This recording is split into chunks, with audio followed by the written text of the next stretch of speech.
Thank you so much. I appreciate everything you have done and your never-ending love and support. I love you.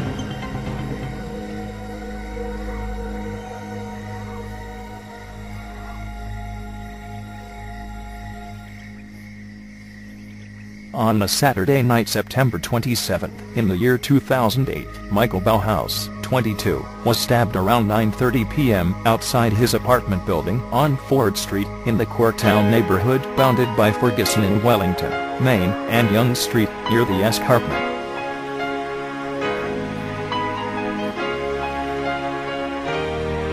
Bouwhuis was the long-term partner of Salazar's son, Jose, 26, and she considered him a son. Bouwhuis died Sunday, September 28, 2008, at 7 a.m. in the morning. Another resident of the building, John Savicki, 31, has been charged with second-degree murder. Hamilton Staff Sergeant Ian Matthews of the Homicide Unit said, "Pair were involved in a dispute over an alleged incident involving a friend of Bouwhuis's. The victim was trying to protect another individual. He felt that his friend was being victimized. It appears to be an argument over alleged criminal activity that escalated completely out of control." Residents say the friend was an elderly woman who lived in the apartment complex, but police would not confirm that. The fight is believed to have started in a ground floor apartment. Kayla Duval, who was standing in front of the building when she heard the fight break out, said Bouwhuis ran out in front of the building shortly before 9:30 p.m. holding a broken beer bottle. After being injured, Bouwhuis stumbled onto Ford Street and away from his building before collapsing on the lawn of a home at the corner of Ford and Grove Streets. I heard him saying, I got stabbed. When I got a good look at him, I saw his one pant leg looked like it was dipped in red paint. It was covered in blood, said neighbor Jesse McFadden. Bouwhuis was talking to 911 on his cell phone and handed it to McFadden, who helped him down onto a neighbor's lap that knew him as well and waited with him until an ambulance arrived.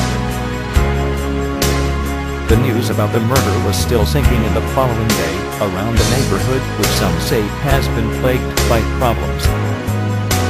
Sarah Lima, 21, who lives in the complex, said, "Had people paid attention to the noise, he might be alive today. He was such a good person," she said.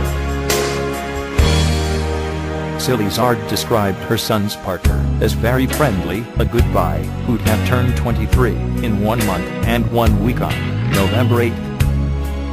Salazar and his mom and Bouwhuis's family was next to Michael Bouwhuis, who was on a respirator at Hamilton General Hospital before he died. "I was just hugging him and thinking about him," Salazar said Jose's mom.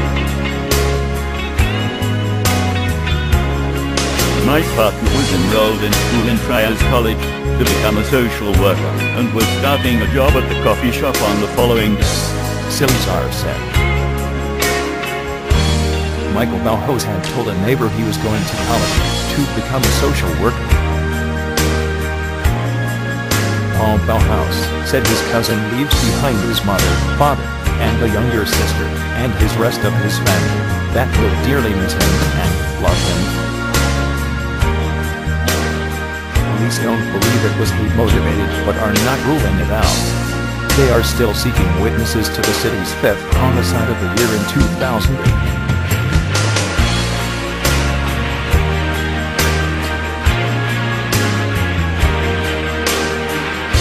Michael Bouwhuis, November 8, 1985, gone but never be forgotten, September 28, 2008.